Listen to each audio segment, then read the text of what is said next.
Hello. We're here to talk about MoonKnight episode 5. I am the Duke.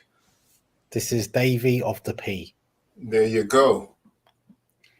We are here to, in my opinion, we're here to talk about what I think could be the best standalone episode that has come out of the Disney Plus Marvel series. What do you think, sir? It's up there. 100% it's up there with the best episodes. I mean, there's a few from WandaVision that was amazing. Also from Falcon and Winter Soldier as well, also too. So I think, that would be real interesting. Once we finish all of this, we could actually go back, since there won't be anything for a while, and rate what we think is the top episodes from all the series. I don't think I can rewatch everything. I can try. But no, we can just look at what based on what Twitterverse and we can do. Yeah, maybe that's the case, and then we can narrow it down. But yeah, it was really, really good, and I watched it very early yesterday morning. Didn't I? I was like, yep, I was up having cereal for breakfast at like 6-7 a.m. in the morning. What cereal were you having? I was having cornflakes and Rice Krispies together. Yeah, combined, morphed. Cornflakes crispy, crispy corn. Okay, that's the fusion name. Okay, you big man. Corn. Okay, you big man child. Trust me, it goes well when watching that. It was just like, getting in it there while watching MoonKnight. Absolutely. What are you drinking, sir? This is a very beautiful drink from the Caribbean, actually. It is Shandy. It is from Trinidad. I love it. Oh, very good, very good. Let's get straight into it, man. You've been making. You were so into this episode, man. You were making notes and writing essays about this. What's the first thing you want to talk about regarding this episode? You take the lead. You take the lead this week. Where's Kay and Mr. Cato when we need them to see how organized I am? Look at that. I don't think they're here, unfortunately, but yeah, got the notepad ready, got the notes ready. So I think it's the quality of the notes as opposed to the quality of the notepad they're going to be interested in. That's true. I've got doctor's handwriting at the moment because I was like rushing quickly while I'm rewatching. So we start off when we actually see again inside the office of Dr. Harrow. And based on a link what you sent me today, based on comments that they were saying out in the Twitterverse, they're like, that's not Stephen or Mark. It possibly is the third identity. And I rewatched it, and you know what? I tend to agree with them. The way he was, just looking at his facial expression was completely different to that of Stephen or Mark. Yes. So Stephen always has that caught in deer headlights look, like he's very anxious and nervy. And whereas Mark is more straight to business, this guy looks like he's just out to survive. He's just trying to survive. He has that look about him, like. When I saw that scene, I thought so. He picks up the prism or prism type thing, pyramid, and he's just not outright, but he's in his own way. He's threatening Harrow, and he just looks demented. He looks unhinged. Yeah, like he will kill you and kill himself. And it's great acting by Oscar Isaac as well. He just gets his eyes to be all big and bulgy. It was his face for me when he had his mouth all just like drooping down, and he just looked very non-interested in anything that Harrow or any of them, anyone inside there had to say. He just like, yeah, listen, I'm good. I want to be out type of thing. It's like he's got a phobia where he doesn't like being cornered or in an enclosed space. So let's test how hard it is to be a good actor. Do your Jake Lockley face.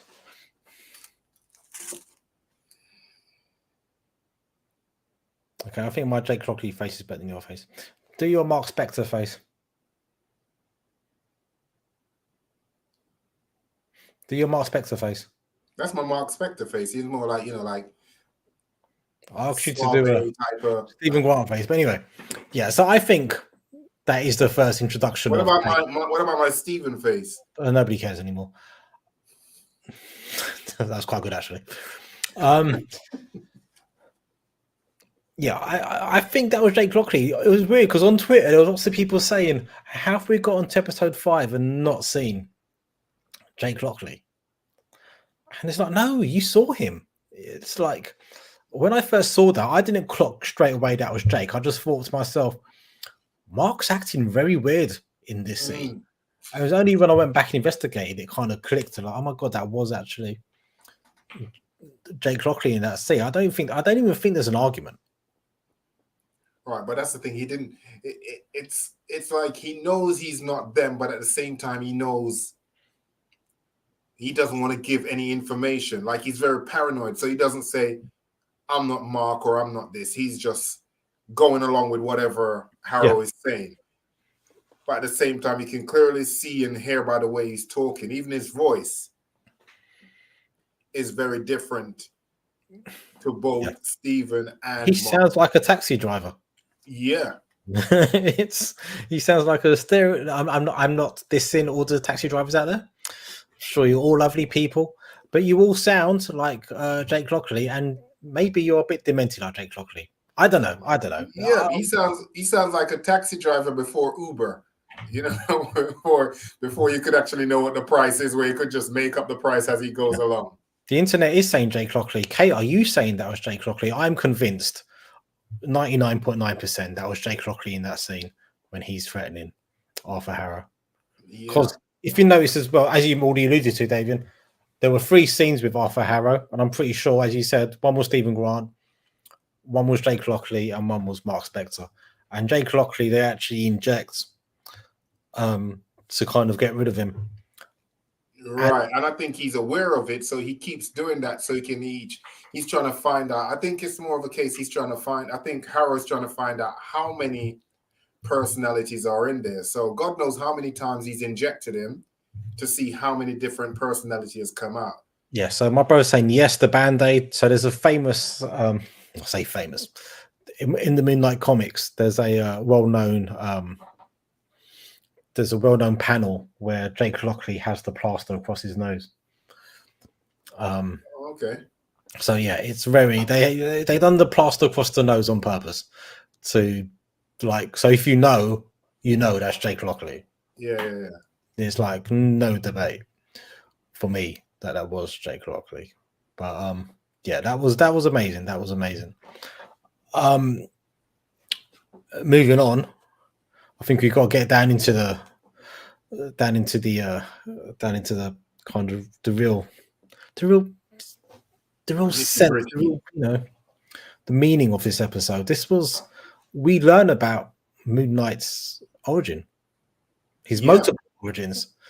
I think that's what this one was. I think they should have called this episode Revelations, because you've got a lot of revelations on everyone's past. I mean, why not? But we find out that essentially Mark Spector is the main personality of MoonKnight, and he has essentially created Stephen Grant to basically protect him, and so that he's got a version of himself that isn't aware of the abuse. Yeah. At the same time, we look at the scales, don't we? And the scales never quite balanced when Tarwet, who I love, by the way, I want a Tarwet in my life. I don't know about that, boy. It'd be too much pressure. True. But I think home, be a cool you friend. come home if you have a sourpuss look on your face.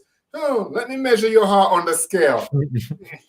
What are you keeping from me? Oh God. Yeah. My brother's right. Not always been revealed. I think there's a lot more to come. As this series keeps on doing, he'll answer a question in one episode, but then he'll ask more questions. So yeah, this is exactly what I was getting onto, Kay. Who protects Stephen from the abuse? And I think it's Jake. Yeah, exactly. That's what I think as well. I think had they had Jake's heart on the scales, I think that would have balanced it as well. I think Mark is the center. Stephen is that kind of personality who will try and de-escalate violence. But I think Mark's also created Jake, but has kind of forgotten that he's created Jake as well. But Right, created which is Jake why to he's do the never other switched to side. the third. Yeah, He's only switching between the two. So when de-escalation doesn't work anymore, and you actually need someone to actually commit violence and kill people and be a bit demented, the Jake persona comes out. But I think But wait, sorry, Manny, I have to cut you 1 sec. In episode 4, you remember when he opened the door and there was that tomb inside there? sarcophagus, and it Yeah, was fighting I someone to think, get out.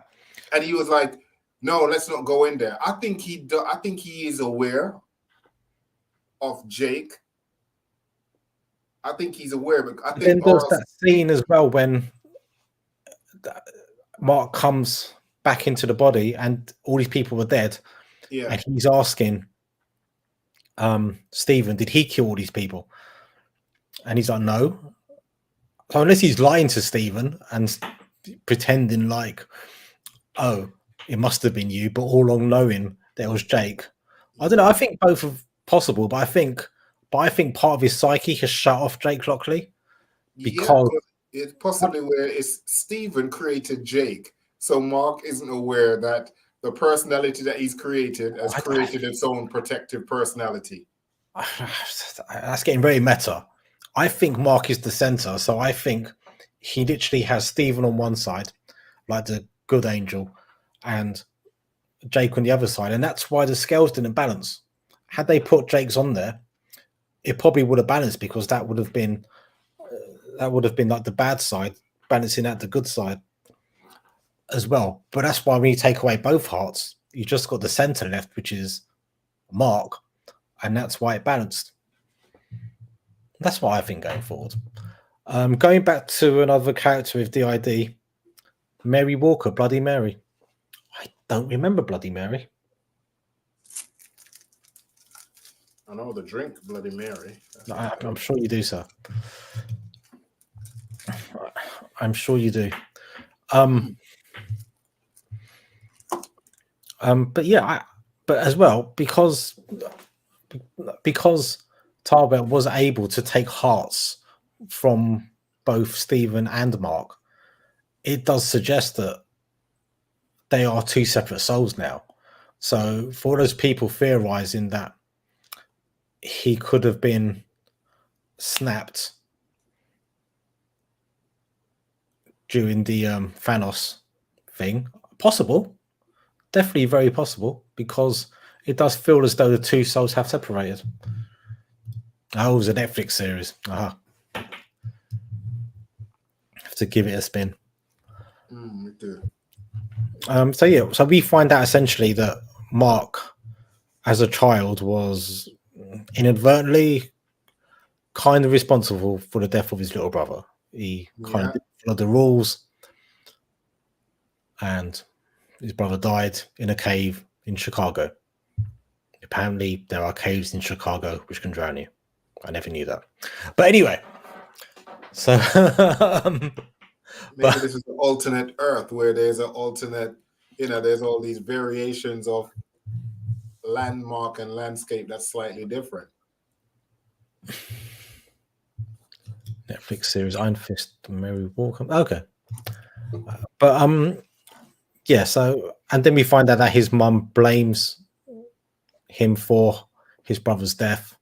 She then starts to physically abuse him, and that's why he has to create this persona of Stephen. So at least she started drinking.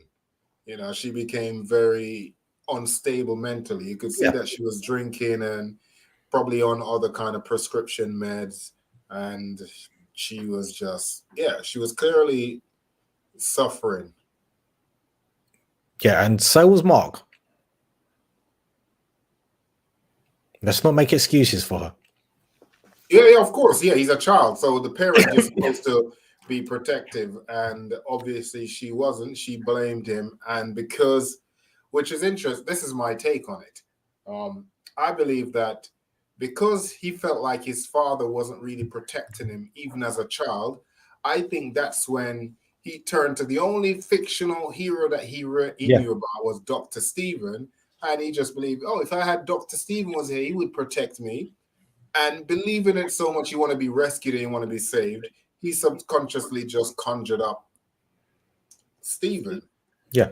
And he didn't necessarily, he protected him, but not in the way he expected. He protected him in the sense that Stephen was the one that was getting all the beats and everything from the mom, and Mark was just locked away from it. And when he would come around, possibly, he would have no knowledge of what happened, how he got bruises on him, and God knows what else the mom was doing to him, because I think there's a lot more that they haven't shown as yet in terms of the abuse and the full extent of the type of abuse, why, what he was actually receiving.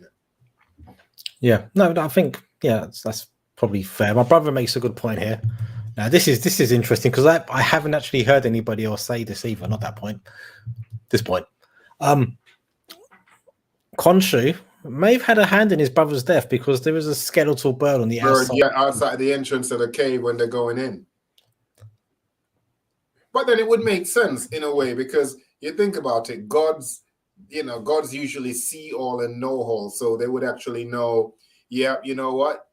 If I were to do this to him, meaning he could actually see in his mind to see, if I were to do it to him, he's got the signs where his mind could actually snap, which would make him a perfect host for me. So if I just nudge him in that way where that happens, and then at the same time, his home life based on what his mom will do to him, that will further progress him towards where I want him to be in terms of split personality, traumatic. Khonshu has always been this hidden hand, just kind of guiding Mark towards this dark path. For a greater good in his mind. Yeah, in Khonshu's mind. Maybe too, in the reality, is for a greater good, but the means of how he goes about it. In history, how many times have we seen people and dictators say they're doing things for the greater good? Yeah, but then if you look at it towards the, skipping towards the end of the episode, you saw how vital it is that Khonshu and Mark is in the land of the living, because without them, you saw what happened. So, yeah, what he's done is wrong. He should have went about it a different. Sometimes with these powerful dictators, as you see in all these shows, a lot of their drama and their nonsense, what they go through, would be solved a lot easier if they was to just go to someone and just talk to them and say, listen, Manny, the world is in peril. If I was to push you mentally, you'd kind of break, which would make you a very suitable candidate for me to actually use as a host to protect mankind. Now, I could do it that way by, basically having you get blamed for killing your younger brother, or we could probably just find another way to actually do it where you voluntarily become a host. Which one do you want to take? Option A or B. But no, they never give you a choice. They just take away that free will from you and just go and mess up your life. Manipulation, that's what they've done. And Khonshu approached Mark when he was at his worst moment, when he was on the verge of death. Yeah, and make it seem like he's the savior. He's on your side or whatever. That's what manipulators do. They'll strike you in your most vulnerable moment. But you see, again, this is where I always try to see it from both sides. Oh, here we go. No. Listen to this argument and tell me. Maybe the reason why Khonshu had to do it that way was because, for the simple fact that, as we've seen already, when they tried to actually tell the other gods, what's actually going on with Amit, they turned around and said, we don't believe you. You've got no proof. If you summon us again, we're going to actually trap you. So you then got no choice, because they're not listening when you try to go about it up front. So he just feels, well, if they're not going to listen to me, I'm not going to do the same thing with a human. I'll just do what I need to do, which is not right. But it's not saying two wrongs make a right, but it seems a lot of it stems from also that as well also. Okay. We'll leave that there. How can you not see that point? I do see the point. Yeah, and I'm not saying I agree with it. I'm just saying it stems also from possibly that, because I thought it was strange that, which is another thing I was thinking about. Don't any of these avatars for these gods have symbols on them where they can see and know? So even if they're denying that they're the avatar for so and so, they could say, Okay, let me see. And they could check the person's body to say, nope, there you go, you've got the mark of so and so. Because then surely when he was saying, no, I'm not this, I'm not that, they would have been able to see that he's now the new avatar for Amit in the case of Harold, which would then make them say, even if we're not going to take Khonshu's word, we're going to actually investigate the matter. But they didn't. They just straight up saying, well, you've got no proof, so if you call us again, we're going to banish you. And thus lead this to, what's happening now. Yeah, it's possibly. It's a good point. It's a good point. It's a good point. But I see where you're coming from. But yeah, so we move on. We see what Mark's coming from. By the way, did you love the way Tarwet's ears move whenever she talks? Yes, and I also picked up on something interesting that Tarwet said. When she said about when he came to the realization that he's dead. Anubis. Oh. When she came to the realization that came to the realization that they're dead. And he's like, oh, so this is the afterlife, blah, blah, blah. And she was like, well, no, not quite. This is like, what was the word she said? Like, this is like, I can't remember exactly what she used, but there's lots of different types of afterlives. Right. And do you remember what she said? Like, have you been to the ancestral plane? It's lovely. Right. Which I feel that was talking about Wakanda. Black Panther. That was a direct reference to Black Panther. So they're basic for a show which the directors and the producers said, oh, this isn't going to link into the Marvel Universe too much. This is setting up the entire kind of like mythos of what the afterlife looks like in the Marvel Universe. It's telling you, the ancestral plane is real, but that's just one form of afterlife. There's hundreds of thousands of versions potentially of the afterlife. Yeah, which could also link into other astral planes, which is not just for the afterlife. You could have it where it links to like Doctor Strange. The Shadow King. Yeah, that's what I was just going to mention, the Shadow King. So so I thought that was actually real interesting the way they put that in there. I was like, oh. Yeah, my brother's point as well that Bast, who is the main god in Wakanda, the main panther god, that's an Egyptian god, essentially. Bast is an Egyptian god. So maybe Bast... it would make sense because panthers have always been linked with, like, when you think of old Egypt and you think of like they worship cats, sacred animals, it's always like a hawk, and a panther. You never really think of like lions or anything. It's like snakes. Unless you see the Sphinx, but yeah. So I was like, interesting. So yeah. So there is actually a connection between what we've seen here, the Egyptian afterlife, and the Wakandan afterlife. Bast is that kind of common denominator between the two, which is really interesting. So they can build an entire universe, an entire world, and even more stories about how these different gods potentially travel across these different afterlife planes if they want to tell that story at any point. Yeah, or to see who's in charge of all those lost souls in the sands. Yeah, because surely there must be someone or something down there that's able to keep them trapped there. Yeah. Well, we'll get onto that, but I'm just thinking as well, like stuff like Valhalla is potentially a real place. Yeah, just on a different astral plane. Just on a different plane, and so potentially there could be like the Warriors 3 who were killed in Ragnarok by Hela. They could be hanging out of Valhalla, and that means there's potential for them, for example, to come back along with the rest of the Asgardians or the other Valkyries that died in battle, probably in Valhalla right now. So they're opening up all these possibilities now by telling these stories about how the after plane works. But yeah, let's just skip along. So because the scales don't balance by the end, they get attacked by the undead beings, and Stephen actually starts helping Mark fight them off. does a little cricket reference with his 6. Did you get the cricket reference? Yeah, of course. Yeah. Yeah, good. Because I know, like, back in the day, the West Indies were really good at cricket, but the Jamaicans weren't as good as the rest of the islands. All right. I'm just stating facts, man. Just stating facts. We're here to talk about MoonKnight, not cricket. Just saying, bro. I'm just saying.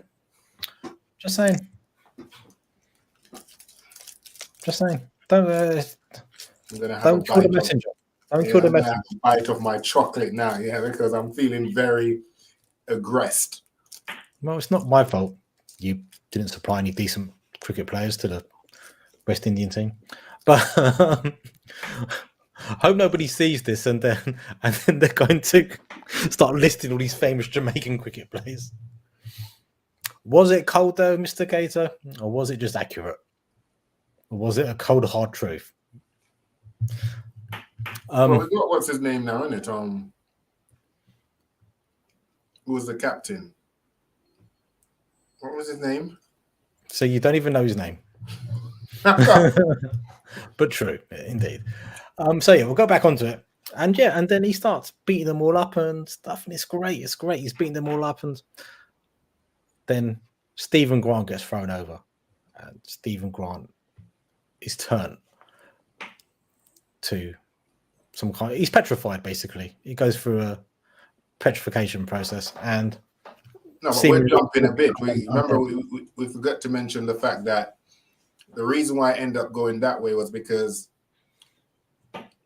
they were actually going to get brought back to the land of the living. Yeah. But it seems that the doors to the land of the living have now been shut. And there was all these souls that were being judged and being executed, sent to the afterlife before their actual natural time. So again, it goes to show, as much as we don't like the method of what Khonshu used, it shows that he was actually a necessity, because without him there to actually balance the scale and stop what's going on, now you're having all these deaths that's happening that shouldn't have been happening. Yeah, I mean, it's a fair statement. Like, Khonshu does feel like a necessary evil at the moment, but I posed this question to you, and I posed this question to the comments. Is this the last we've seen of Stephen? Is there any way back for Stephen Grant? Is this actually the last we've seen of Stephen Grant? And in episode 6, we're going to have to see Mark go to Jake Lockley for help. It's not the last we'll see of him. And the reason why I say that is because I believe somehow they're going to get to right the wrongs of what's going on, which means they're going to reverse all those people who got judged and got executed before time would then get brought back. And if they get brought back, then also those who got judged, i.e. like Stephen, who sacrificed, will also be brought back as well, because you're not going to pick and choose which part of those who come back and who stay or whatever. In terms of that, you need the whole Stephen, Mark, Jake combination in order for him to be who he is. Or just like what's mentioned in the comment, yeah, he could recreate him. If you believe in it if you believe in it strong enough, then it will come true. The fact that he created him in the first place, then technically no one should be able to destroy him but him. No, I think that's a valid way of looking at it. My brother makes a good point, and I wondered this myself. Mark can recreate him. That's what I thought. Like, if Mark has made him before, can't he just imagine him up again? Or is it a bit more complex than that? Well, I think it's a case of, will Mark actually admit that he still needs him? Because I think he was created for the simple fact that he felt he needed him. He needed his protection. Is it a case now where he feels, well, now I'm big enough and I'm skilled enough where I can protect myself. I no longer need a Stephen to protect me. So thus I don't need him. Unless he feels that way, he won't be able to create him. But if he still feels he has a need for him, then he should be able to create him back. Yeah. I mean, I think Mark does need Stephen, because I think Mark sees a person who he would have liked to have been, someone quite innocent and just nice and kind of trauma free. Like the fact that he hides the fact that his mum has died, and Stephen just puts that to the back of his head and like doesn't accept that that's the case. But at the same time, Stephen has an idealized vision of their mother in his head, and not a truthful one. So Steve represents like an idealistic version of himself that he would have liked to have become had he not lost his brother and his mom ended up physically and mentally abusing him. Yeah, but I wonder if this is weird though. I wonder if Stephen was also in a way therapy for his mom, in the sense that he basically was. You're right. No, he basically was.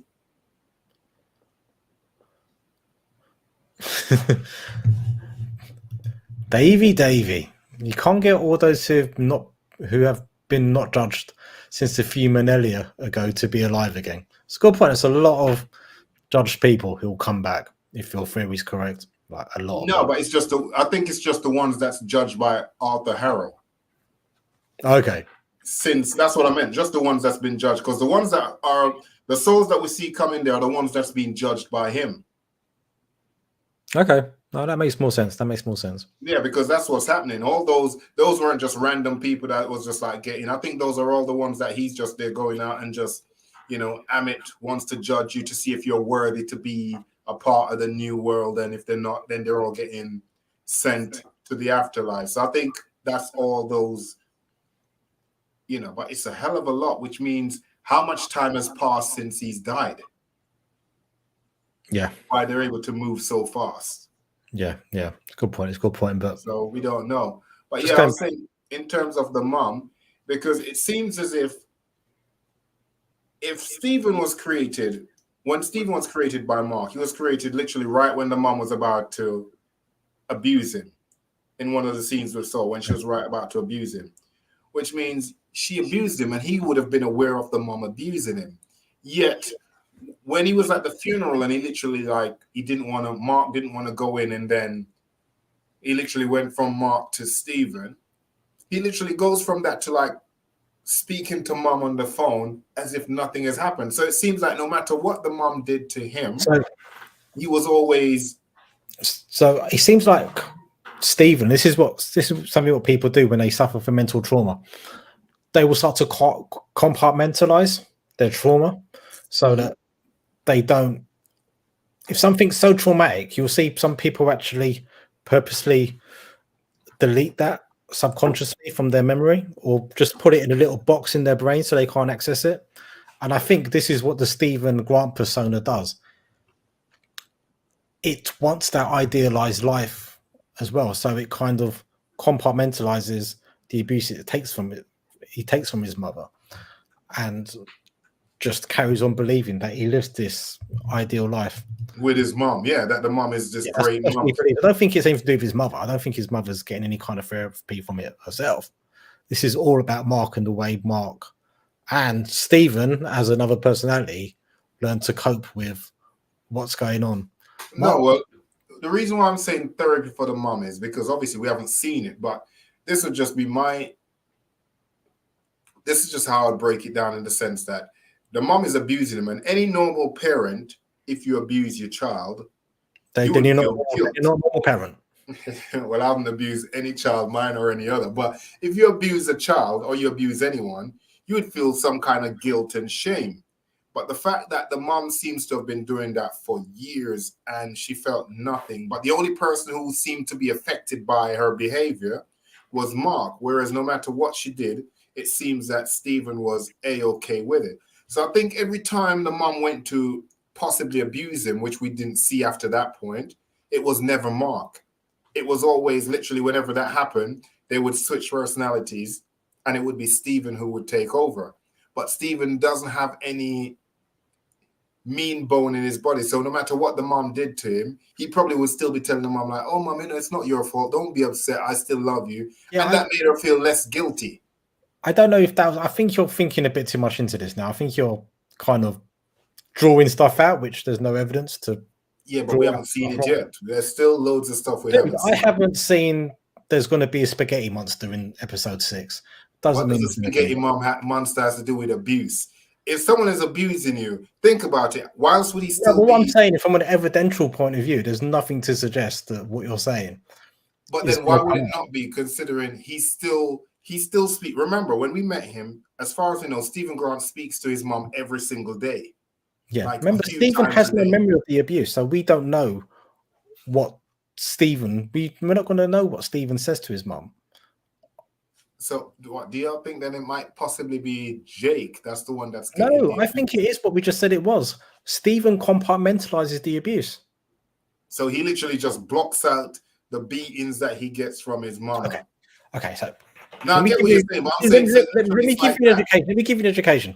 Wolverine Mhm. couldn't remember his past. Yeah, I remember that. Yeah, Why couldn't he remember his past? because it was very traumatic, and Exactly. his brain shut it off. Exactly. This is essentially what we're seeing with Stephen as well, I believe.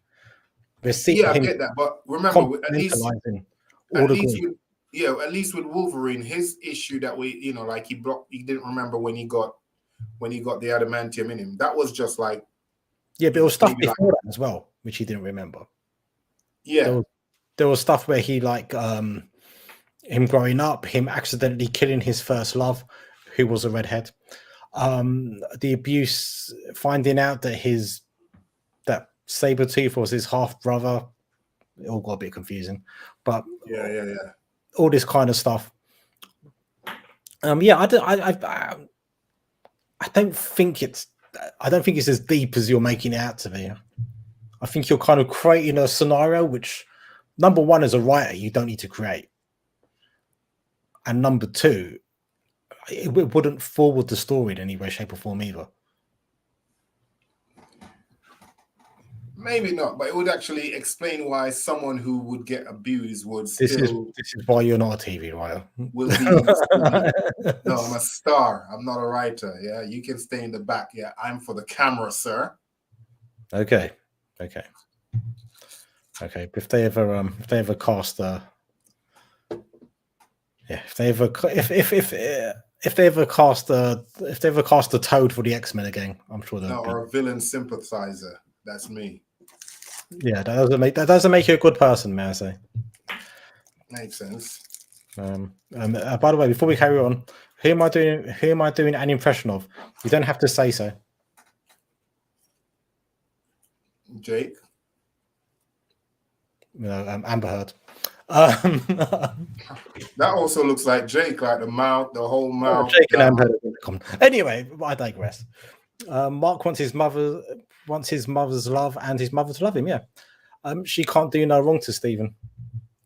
Yeah, and we've seen as well all this time. Stephen has been thinking he's been talking to his mum all this time. The latest gator, all that kind of stuff. He's genuinely believed that his mum is still alive, and even after her death, he's still just been leaving messages, talking to an app, believing it was his mum. He's just totally. He's totally subconsciously deluded himself into what's going on. Yeah, it's a sad story. It's a sad story. But the last scene we see is Mark. He's in the field of reeds. He's basically kind of reached the Egyptian underworld version of heaven.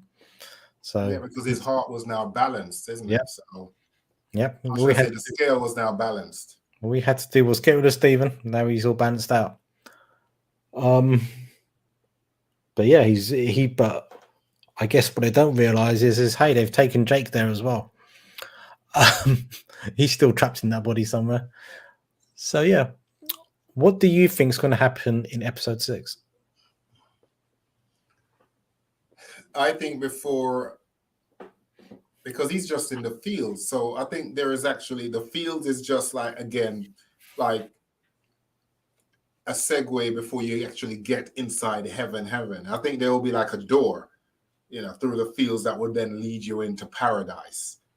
And I think before he gets through the door, I think there will be another god, someone there who will actually send him back and heal his body.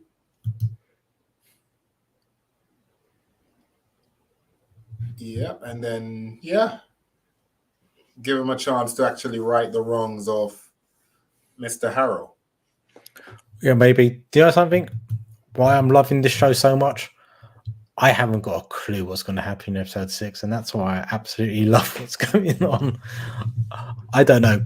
I mean, I think there's also a possibility we might see a little Kang cameo. Could happen. Could happen. Could see Kang as Ramatut coming up. Yeah, and badass MoonKnight Jake. We still got to see if we see Jake. I mean, they haven't said anything about a second season so far, but the way this season is popping off, I mean, they've got to surely book in a second season. Yeah, I mean, probably is. They just haven't announced anything yet. Because will Jake's version of Moon Knight have a really badass costume? Maybe a past Black Panther. Maybe might see something from the ancestral plane enter that plane as well. It's possible. It's possible. That plane isn't the issue. They need to get back to our plane, the land of the living. So yeah, but you can go and visit. Or maybe the Panther God will actually, all their avatar will then suit up. Because I refuse to believe it's just Khonshu's the only god whose avatar is able to go through a transformation. I'm sure they all can. Midnight Sun's in the ideas box. Yeah. Let's just hope Morbius is a part of that team, though, because that would be absolutely terrible. Nothing against Jared Leto. But, oh my God, Dowdy, Mr. Cato, did predict that we might see a little Blade cameo at the end of this series. Maybe. I'm going to go for Kang. Kang's my prediction. If there's going to be a cameo at the end of this episode 6, my prediction is Kang. What's yours? And in the comments as well, who do you think we might see at the end? Before we get there, I have a feel. This is what I think will happen in 6. I think now that Khonshu is gone, there's no Khonshu, so they can't say anyone about making anything up. And now with all those souls being judged, surely the other gods and the avatars of the other gods will see what's going on, which means they will have no choice now but to actually release Khonshu. Because now they've seen all these deaths happening now. They'll be like, oh, well, he was telling the truth after all. So they might resurrect him, or should I say release him, which will then make him go back into Mark. Well, no, Steven, so Jake and Mark. And he will be healed. That's what I possibly think. Because it wasn't those same tombs that you could actually go, they could actually create like a door that you could actually enter where he actually was judged, where all the avatar was. So surely they can do that from anywhere, which means they could do that to bring his body there to actually release Khonshu for him to actually possess him again and heal him. So I mean, that's probably the only thing I think could actually happen. They'll have to say, you know what, we were wrong. We should have listened. Our bad. We'll have to intervene, do this, and we'll also step in, and with our combined powers, we'll actually reverse time and stop all those souls who got judged before time from being sent to the afterlife. Yep. Maybe. But to answer the question I posed, Kay, he thinks that we might see Dane Whitman, the Black Knight, make a little cameo as both Stephen Grant and Dane work in museums. There might be a scene where they go to like a museum training course for health and safety together at the end. Oh, you mean after everything is all said and done? Yeah, like, you cut away and Stephen Grant's back from the dead and he's sat in a room and he's, some kind of training course about museums, and Dane Whitman walks in and sits next to him. It's like, oh, you're on this training course too? Yeah, I'm on this training. I'm a Londoner and I can't do Stephen Grant's voice. How bad is that? Because you're not a real Londoner. You're a fake Londoner tonight. Yeah. Why can't I do Stephen Grant's voice? I'm an actual Londoner. I guess his is a South London accent. That's probably why I can't do it. Yeah, a little bit of Cockney, but not quite. Yeah, it's a little posh Cockney. Yeah, I can't do it. I can't do this. It's terrible. I don't know. It's going to be interesting to see what cameo we actually get to see because,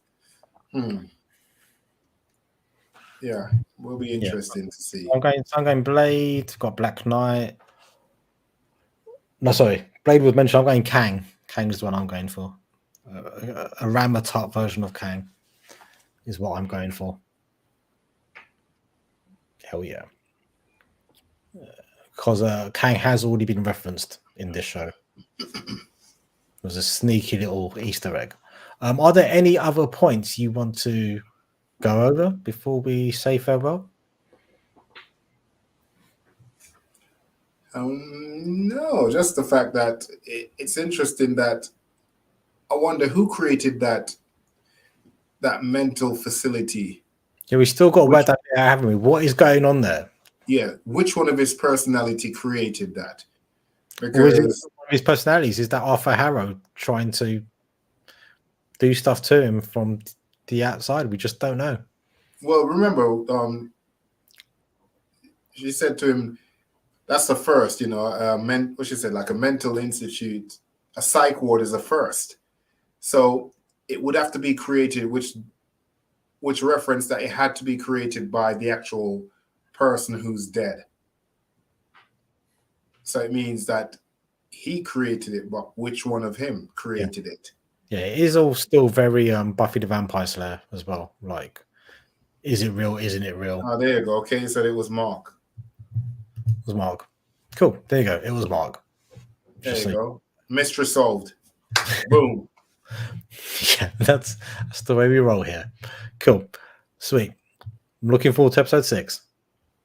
Trust me, Kate, you didn't see it earlier, but see, I had notes, well prepared notes on both sides. I got a notepad. I got pen.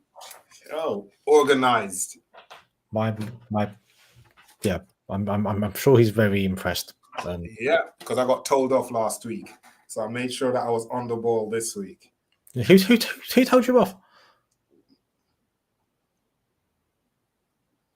I'm scared to say now, in case when I'm having the debriefing, I get get interrogated. Come on, who told you off? This. I'm not Amber Heard. It's. Hey, I don't know. I'm not going to go and hearsay. I'm not going to objection. Hearsay. Objection. No, what? You're asking the question. Yeah, I asked my own question and I objected to it also. But whatever happens, just don't go and squeeze one out in your own bed, okay? Yeah, I won't. Definitely won't.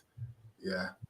But yeah, I'm looking forward to next week's episode, and we're also looking forward. We're gonna have to go and see Doctor Strange. Yeah, Doctor Strange and the Multiverse of Madness. Have you seen the latest trailer? I don't know why I'm doing this because I'm still excited about it. Seen the latest trailer? No. Although directly references them as the Illuminati. He says, it's time for you to meet the Illuminati, and takes them in. So it's definitely 100% the debut of the Illuminati, which I am ecstatic about. Yeah, I'm just ecstatic the fact that, we get to see an X-Men. Yes, and me and my brother were discussing this the other day. We're both, I think, veering towards the idea that Professor X is going to be the 90s cartoon version of Professor X, but kind of in a human form, because they're going to continue X-Men. They're going to continue the X-Men cartoon. Yeah, I saw that in X-Men 97. So why not bring in Professor X from the X-Men 97 into the multiverse to ensure more people watch the X-Men 97 cartoon? It makes perfect sense. So that's a good question now, Manny. So which Professor X is more powerful? Which version? I think they're both as powerful as each other. I'd say They took a few liberties, I reckon, with the Sony version of Professor X, like him being able to skip bodies and stuff like that, which I'm not sure the original Professor X would have been able to do. So I'd say the Sony Professor X, but they have cheated a bit. That version of Professor X is probably more powerful than the cartoon version of Professor X. But Professor X is an Omega level mutant, and hey, when he puts on that Cerebro, Yep, that's just absolute badass. he's ridiculously powerful. He could potentially commit genocide with just a thought. Like, I want to wipe out all these people over here. Yep, done. Switch off their minds. Yeah, he could do that.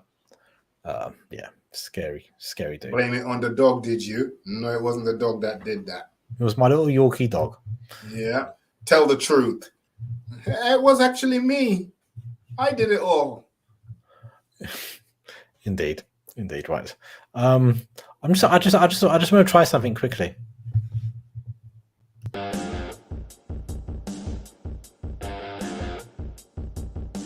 Just trying out the music. On StreamYard, they've uploaded background music. We could do a stream. It's in the background. So, what did you think of MoonKnight? It doesn't go with MoonKnight. What did you think of MoonKnight? What did you think of Stephen Grant's kissing Layla? This sounds like it's for a different kind of podcast. This kind of thing. Cool. So yes, you say that you have a secret crush. What's his name? Okay, tell Dr. D. Cool. That's that kind of music. Yeah, when you do your Kevin R. Samuels start podcast, though, we'll use that one. Yes, madam. You weigh 6,000 pounds, and you've okay. That's enough. Thank you. We're not here to this body chain. Jesus Christ. Yeah. That was my Kevin Samuel. That wasn't me. So, we love everyone. That wasn't me. That was just me acting, getting in character. Crush on the hippo. You're accusing Davie having a crush on the hippo. I think he might have a crush on the hippo. Or has Mark got a crush on the hippo? Nah, Stephen looks more like he was into the hippo. Mark just wanted to get out of there. Tower is quite thick. Yeah, that's what he be saying. Like, yeah, she thick. Yeah. Like look at them thighs on Tara. Like that's what Stephen was saying. Getting into arguments with people. Well, you're looking at my babe because she's thick. Yeah. Yeah. Okay. You want a hippo in your life? Yeah. Yeah. Right. Before this podcast gets any weirder, I'm going to say goodbye. Yeah. I'm out.